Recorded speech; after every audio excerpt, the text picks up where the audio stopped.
और उन शब्दों का मतलब क्या है?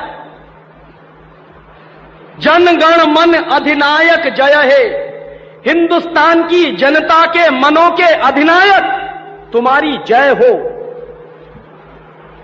ये मतलब है।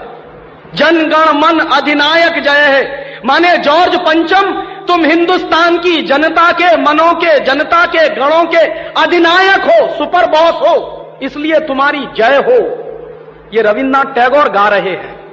भला इससे ज्यादा चाटुकारिता का दूसरा कोई प्रमाण मिल सकता? इससे ज्यादा साइको फैंसी का दूसरा कोई प्रमाण आपको मिल सकता?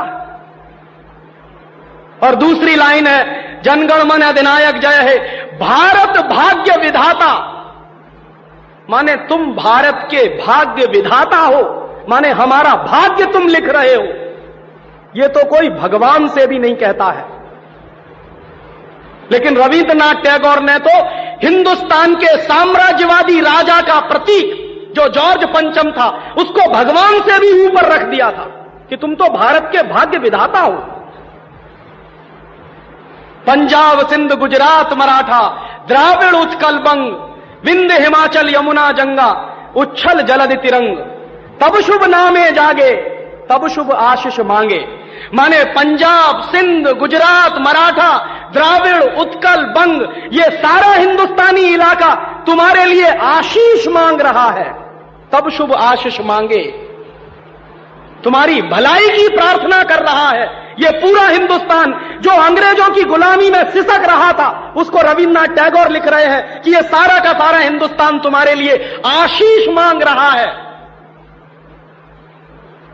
तब शुभ आशीष मांगे। और वो सारी की सारी आशीष हम तुमको दे रहे हैं अपनी तरफ से।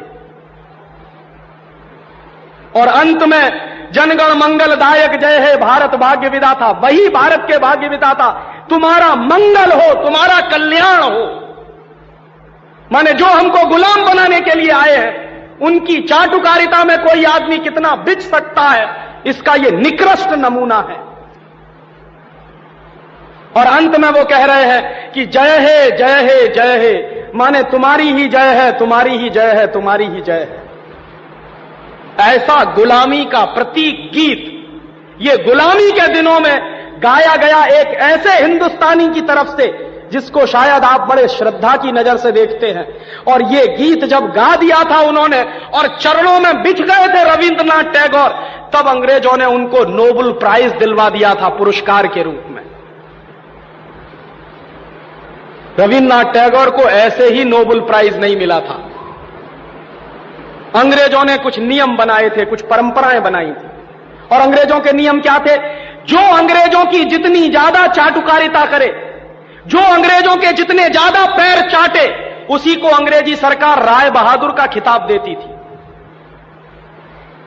उसी को अंग्रेजी सरकार हिंदुस्तान में और इंग्लैंड में नाइटहुड की पदवियां दिया करती थी। ऐसे ही लोगों को अंग्रेजों की तरफ से इनाम मिलते थे क्योंकि वो अंग्रेजों के चरण चाटते थे और हिंदुस्तान को गालियां देते थे।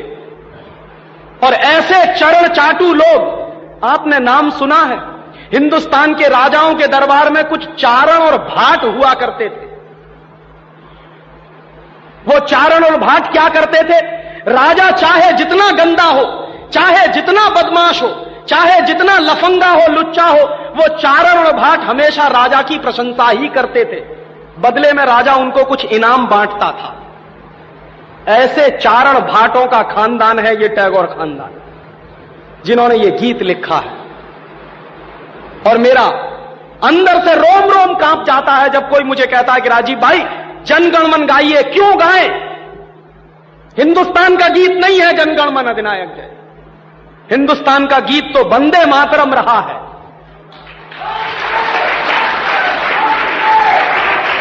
और यह वंदे मातरम जैसा गीत जो हिंदुस्तान की आजादी की लड़ाई का प्रतीक था, जो हिंदुस्तान के लोगों में खून में जोश भरने का काम करता था, उस वंदे मातरम जैसे गीत को हिंदुस्तान में राष्ट्रीय गीत का दर्जा दिलवाने में 50 साल लग गया हमको, अब जाके हुआ है। लेकिन जो गुलामी के जमाने का गीत था जनगण मन अधिनायक जय है, वो आजादी के तुरंत बाद हिंदुस्तान के उन गुलाम लोगों ने जो शरीर से आजाद होंगे लेकिन दिमाग से गुलाम होंगे, हिंदुस्तान का राष्ट्रीय गीत बनाया था उन्होंने। और आप में से बहुत कम लोग जानते होंगे कि कांग्रेस के 2 अधिवेशन हुए थे, जिन दोनों अधिवेशनों में यह फैसला हुआ था सर्वसम्मति से कि हिंदुस्तान की आजादी के बाद जन गण मन हमारा राष्ट्रीय गीत नहीं रहेगा। यह फैसला हुआ था कांग्रेस की समिति में, लेकिन उन्हीं कांग्रेस के लुच्चे नेताओं ने आजादी के बाद उसी को अपने देश का राष्ट्रीय गीत घोषित करवा दिया। इससे ज्यादा शर्म की दूसरी बात कोई हो नहीं सकती। और वो गीत जिस तरह से गाया गया था जॉर्ज पंचम की अगुवाई करने के लिए, जॉर्ज पंचम का स्वागत करने के लिए कलकत्ता में लाखों लोगों के बीच में, वही गीत अब फिर गाया गया है महारानी के सम्मान में उस दिन दिल्ली के एयरपोर्ट पर। कैसे कहें कि ये देश आजाद है? 1911 में जो हमने सुना है वही तो आज हम हमारी आंखों के सामने देख रहे हैं। उस जमाने में चारण भाटों का काम टैगोर जैसे खानदान के लोग करते थे। आज भी चारण भाटों की कमी नहीं है